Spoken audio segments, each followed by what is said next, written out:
Aleluia. Glória ao nome do Senhor Jesus. Eu fico pensando que muitas vezes nós oramos para que o Senhor nos toque, oramos para receber um toque especial do Senhor, buscamos isso incessantemente, muitas das vezes, e não é errado, está muito certo, é isso mesmo que deve ser feito. Mas esta mulher, ela fez diferente. Ela tocou em Jesus. Ela foi tocar em Jesus através do derramar deste bálsamo sobre seus pés, o nardo, e provavelmente o vaso também era caro, tudo ali era caro, mas ela resolveu tocar em Jesus. Aquela outra mulher do fluxo de sangue,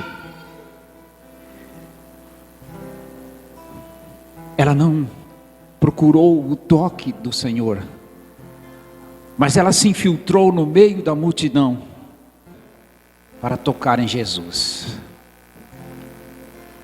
Você veio hoje no culto para ser tocado por Jesus? Ou você veio tocar nele? Como está o seu coração? Como está o meu coração? Esse texto que nós vamos meditar hoje, nós encontramos um homem com um dilema espiritual. O dilema de um homem. Este homem, ele desejava algo mais. Ele desejava algo mais do que o que ele vinha experimentando até então, com sua educação, com sua posição social e sua condição material. E por que não dizer a sua religiosidade? Esse homem estava então dominado por uma insatisfação, mas não sabia como solucionar esse problema. E eu acredito que esse não é apenas o dilema desse homem, o qual nós vamos meditar rapidamente a história dele, mas esse é o dilema do homem em si.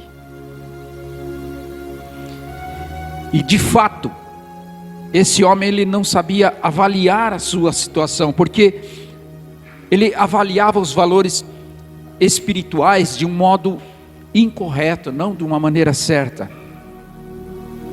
E assim nós vamos caminhando, e assim é a nossa vida, assim é o ser humano, até ter um encontro real com Jesus Cristo. Nós vamos conhecer melhor esse homem, meditando nesse texto, que se encontra no Evangelho de Mateus, no capítulo 19, versículo 16, até o de número 22. Nós vamos conhecer melhor esse homem, e quiçá nos conhecer melhor nele próprio e em nós mesmos. E o texto, ele diz assim: e eis que, aproximando-se dele um jovem, disse-lhe: bom mestre, que bem farei para conseguir a vida eterna? Eu gostei dessa tradução, que bem farei. E ele disse-lhe: por que me chamas bom? Não há bom senão um só, que é Deus. Se queres, porém, entrar na vida, guarda os mandamentos. Disse-lhe ele: quais? E Jesus disse: não matarás, não cometerás adultério, não furtarás, não dirás falso testemunho, honra teu pai e tua mãe, e amarás o teu próximo como a ti mesmo. Disse-lhe o jovem: tudo isso eu tenho guardado, desde a minha mocidade, que me falta ainda? Disse-lhe Jesus: se queres ser perfeito, vai, vende tudo o que tens, dá aos pobres e terás um tesouro no céu, e vem e segue-me. E o jovem, ouvindo essa palavra, retirou-se triste, porque possuía muitas propriedades. Disse então Jesus aos seus discípulos: em verdade vos digo que é difícil entrar um rico no reino dos céus. E outra vez vos digo que é mais fácil passar um camelo pelo fundo de uma agulha do que entrar um rico no reino de Deus. Os seus discípulos, ouvindo isso, admiraram-se muito, dizendo: quem poderá, pois, salvar-se? E Jesus, olhando para eles, disse-lhe: aos homens isso é impossível, mas a Deus tudo é possível. E para o homem, Jesus diz assim: tudo é possível ao que crê. Não é interessante?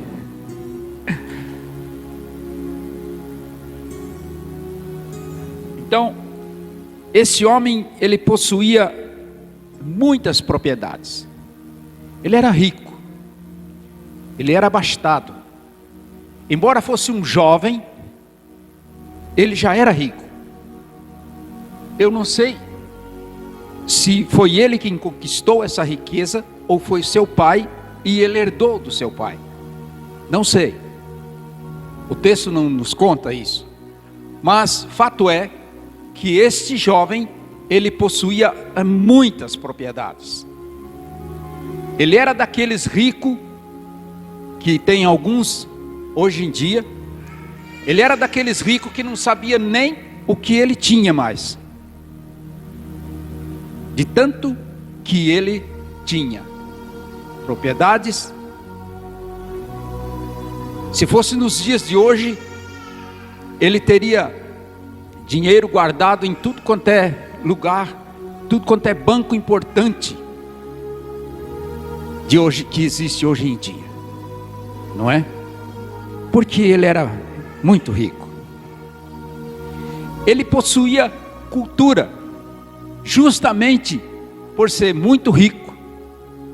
Se fosse nos dias de hoje, poderíamos comparar. Ele já teria feito, ele teria estudado na Universidade de Harvard. Ele já teria estudado na PUC. Ele já teria estudado em tantos e tantos lugares que ele quisesse estudar. Ele possuía cultura. Ele era um homem culto. Ele era um jovem culto. E ele era religioso. O versículo 18 até o 20 vai nos mostrar que ele era religioso. Porque Jesus fala para ele: se você quer entrar na vida, guarda os mandamentos. E ele diz: quais então? E Jesus lhe mostra os mandamentos.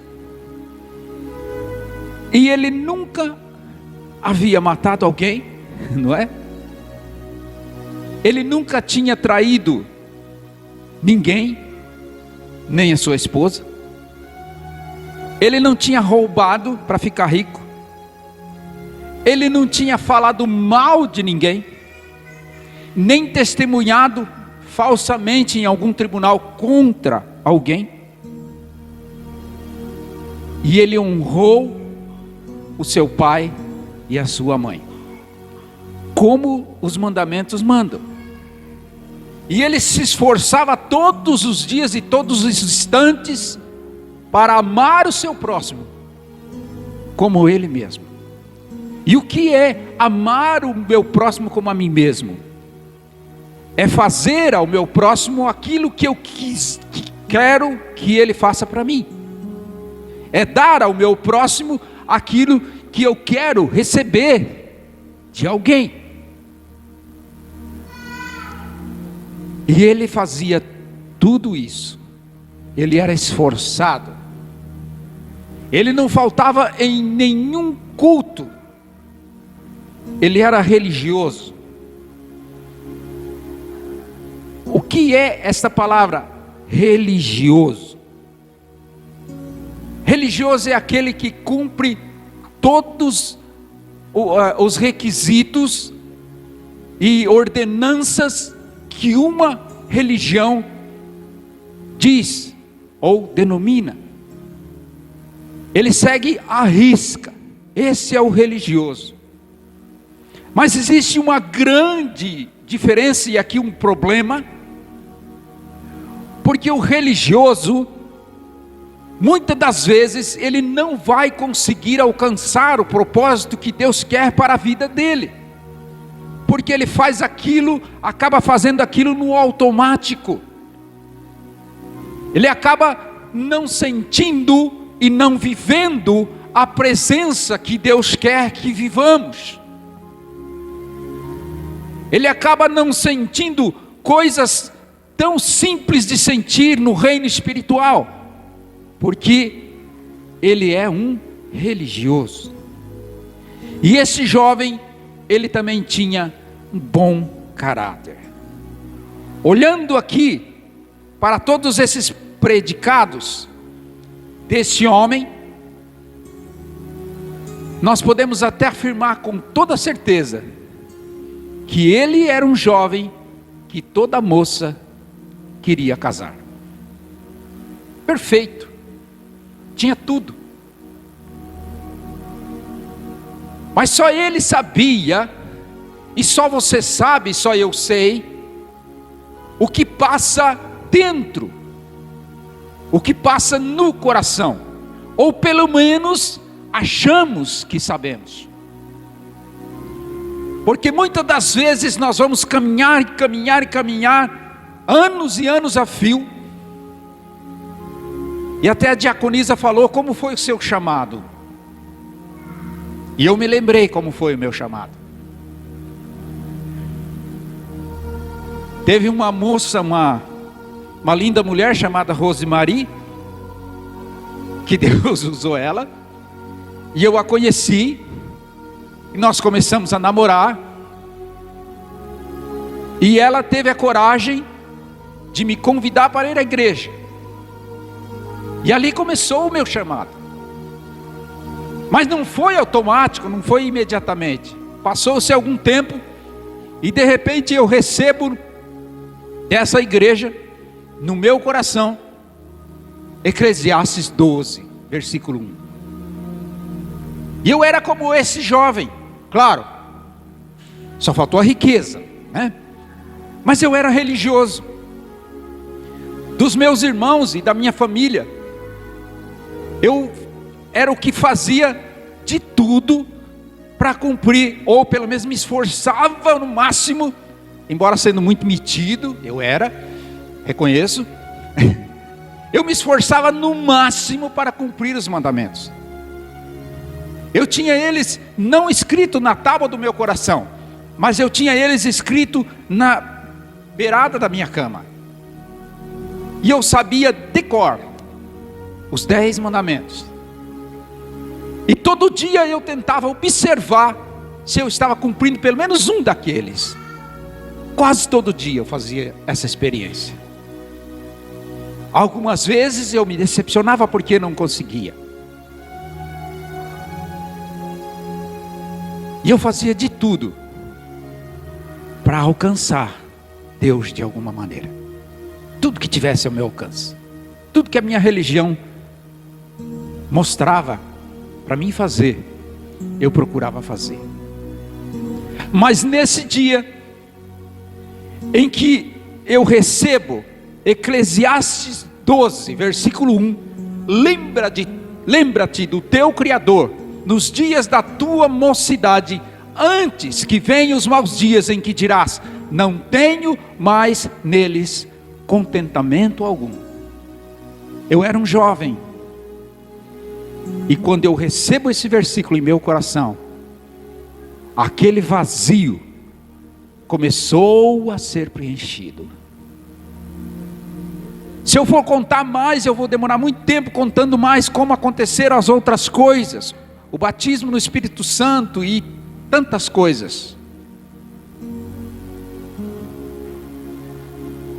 Mas uma coisa é certa, esse homem estava com esse dilema. E então ele, ouvindo falar de Jesus, assim como você um dia ouviu falar, e ele sabendo que Jesus fazia maravilhas, e ele querendo conhecer Jesus, ele foi atrás e o conheceu. Mas não o conheceu como Deus Pai queria que ele o conhecesse. E assim muitas pessoas estão dentro de uma igreja, mas não conhecem Jesus como Ele quer que seja conhecido, como Deus Pai quer que você o conheça. E o vazio permanece, e o dilema permanece, até que ele chega até Jesus e coloca o seu dilema diante de Jesus, e ele diz: como que eu posso fazer? O que eu posso fazer de bom para alcançar a vida eterna? E aqui eu abro um parêntese. Enquanto meditava nessa palavra, me veio uma pergunta: por que este jovem queria viver eternamente? Por que você quer a vida eterna? Por que você quer viver eternamente? Pense, por que eu quero viver eternamente? Por que Deus quer que você viva eternamente? E eu cheguei à seguinte conclusão, talvez eu esteja errado, mas pense comigo. Esse jovem, ele era muito rico, ele tinha tudo, ele já tinha conquistado tudo que um homem poderia conquistar aqui na terra. E eu imagino que ele não percebia o vazio que ele tinha no seu coração, e Jesus tentou preenchê-lo, mas o texto nos diz que ele foi embora triste, porque ele tinha muitas propriedades. Eu penso que este jovem queria viver eternamente para desfrutar de tudo que tinha conquistado. Porque talvez no seu coração, na sua mente, ele pensava: mas se eu morrer, todas as minhas propriedades, tudo que eu tenho, vai ficar aqui. Então eu preciso viver mais. Há poucos dias escutamos alguém falar que quer viver 120 anos. Mas por que você quer viver eternamente? Deus quer que você viva eternamente para conquistar aquilo que o teu coração, o teu ouvido ainda não escutou e ainda não chegou no seu coração. A glória eterna com Ele. É simples assim. É por isso que nós temos que desejar a vida eterna, para estar para sempre com Ele, e não para sempre com o outro, que vocês sabem quem é. É por isso que nós temos que desejar a vida eterna. E este é o dilema do homem: como que eu posso fazer para alcançar a vida eterna? Como que eu posso fazer para chegar nesse lugar maravilhoso, em que João recebeu a revelação, que lá as ruas são de ouro, que cada porta é uma pérola? Como que eu vou pisar nesse lugar? Como que eu posso fazer? Será que isto é uma utopia? Mas então, o que o homem deseja? E o que esse homem e esse jovem desejava então? Vamos conhecer um pouco mais disso. Primeiro, ele desejava preencher o vazio do seu coração. Ele sentia que ele podia ter mais, que ele podia sentir mais, que ele podia viver mais, que ele podia viver eternamente. Então, esse era o dilema dele, o vazio no seu coração. por mais que a riqueza seja boa, por mais que as conquistas sejam ótimas, não é errado você conquistar aquilo que você deseja, não é errado você orar a Deus para que Deus te coloque aquilo que você deseja para você, para os seus filhos, para os seus netos, não é errado, mas não vai preencher o lugar de Deus no coração do homem, nenhuma riqueza, nada pode preencher. Esse lugar é reservado para Deus, esse lugar é para ser o templo do Espírito Santo de Deus e nada mais. Então esse dilema precisa ser resolvido imediatamente. E esse jovem estava sentindo que naquele dia ele precisava resolver, e ele iria resolver esse dilema. Não sei quantos quilômetros ele andou, não sei de onde ele veio, não pesquisei isso, talvez se alguém souber depois me ensine, mas ele chegou aonde ele queria chegar, para tentar resolver o seu dilema, mas saiu dali sem a solução, porque possuía muitas propriedades. Então, o que esse homem desejava? Ele desejava ter uma vida diferente da que ele vinha tendo. Ele desejava mudar uma coisa que nem ele próprio sabia direito o que ele precisava mudar. E Jesus lhe mostrou o que ele precisava mudar, mas ele não conseguiu entender. Muitas vezes nós estamos por aí, muitas vezes nós meditamos na palavra de Deus, nós buscamos a presença de Deus, buscamos o toque do Senhor, mas ainda assim não conseguimos entender o nosso dilema e como resolver o nosso dilema. Esse homem, em terceiro ponto, ele desejava acrescentar algo mais que pudesse satisfazer a sua insatisfação. Você está satisfeito com a vida que você leva? Você está satisfeito com aquilo que você tem? Aquilo que você tem já te preenche? Você está satisfeito, vamos dizer assim, pela quantidade de Deus que você tem no seu coração? Ou você quer mais dele? Você quer se encher mais e mais até transbordar? O que nós queremos? O que você quer? Sair daqui com o dilema resolvido?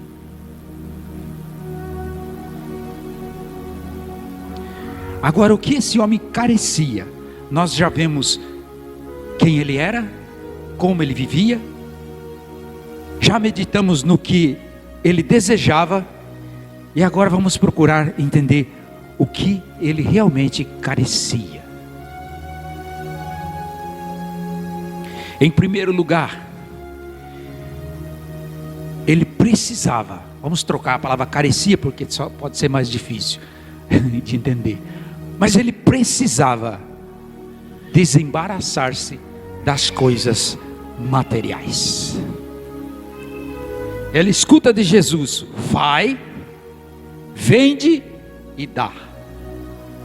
Vai, vende e dá. Jesus queria que ele voltasse a ser pobre, se é que um dia ele foi. Jesus quer que você viva na miséria, como alguns franciscanos por aí, nada contra, mas enfim. Jesus quer isso de você? Será que ele quer? Não acredito. Jesus só queria que esse jovem percebesse que todas as propriedades que ele tinha, toda a riqueza que ele tinha, toda a cultura que ele tinha, toda a religiosidade que ele tinha, era material, pertencia ao reino material. O material, ele não vai permitir você enxergar o reino espiritual, não vai.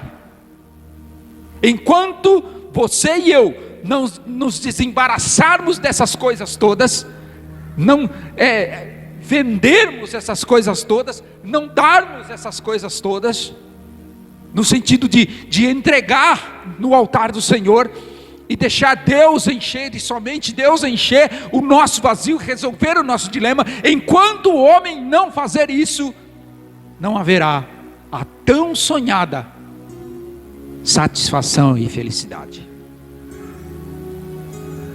Ele carecia, ele necessitava de resignação por Cristo. Jesus diz: vai, vende, dá e depois vem. Então, se é que dá para entender, aqui só essas 3 palavrinhas, vai, vende e dá, já dá uma mensagem fantástica. Mas você tem que deixar todas as coisas materiais. Se precisar vender, venda. Se precisar dar, dê. Mas não só isso. Depois de se livrar do material, nós temos que entrar diretamente no espiritual. Então Jesus diz: depois que você vender, depois que você dá, depois que você se desembaraçar das coisas materiais, das coisas deste mundo, você vai poder ver aquilo que eu tenho para você. Então daí você vem. E no terceiro ponto, Jesus diz: segue-me. O que é seguir a Cristo? Simplesmente é obedecer a Cristo. Mas esse jovem não acabou de dizer que ele obedecia todos os mandamentos? Será que ele, obedecendo os mandamentos, ele não estava obedecendo a Deus? Depende. Depende muito da forma como isso é colocado. Se é colocado como uma religião, uma regrinha que precisa ser seguida à risca, não está se chegando a Deus assim, dessa maneira.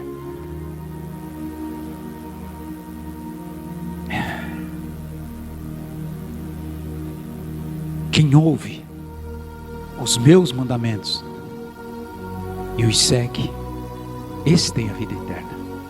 Contradição? Não.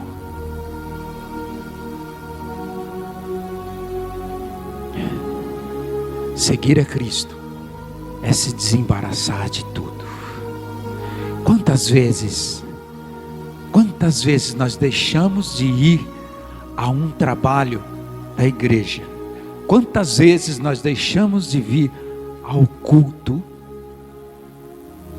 e trocamos por alguma outra coisa que naquele domingo, naquele dia resolvemos fazer? Eu também não estou aqui dizendo que você tem que ser um religioso, que você tem que estar aqui todo domingo. Não é isso. Eu estou dizendo sim, que é a forma como você tem que estar, estando aqui ou não.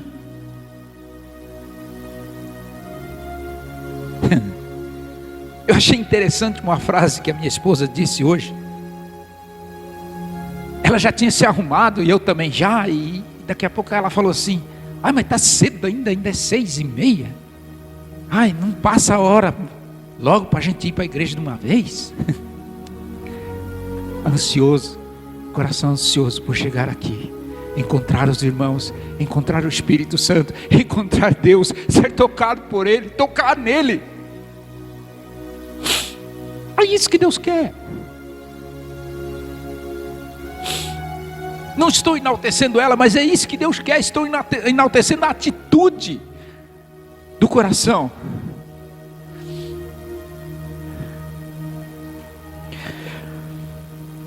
Conclusão.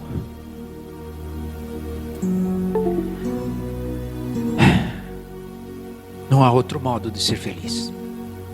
Não há. O dilema espiritual de cada pessoa está respondido por uma atitude certa: ir a Cristo.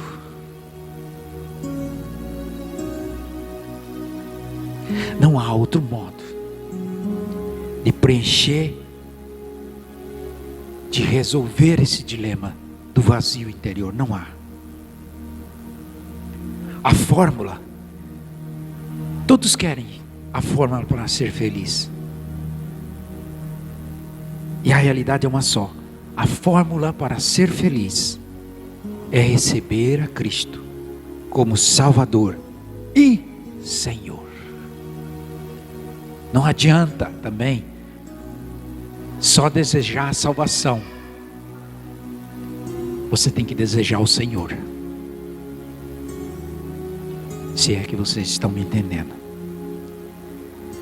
Desejar o Senhor renunciando o seu próprio eu e obedecer ao seu chamado. Segue-me, ele disse. Segue-me. Por favor, se coloque de pé.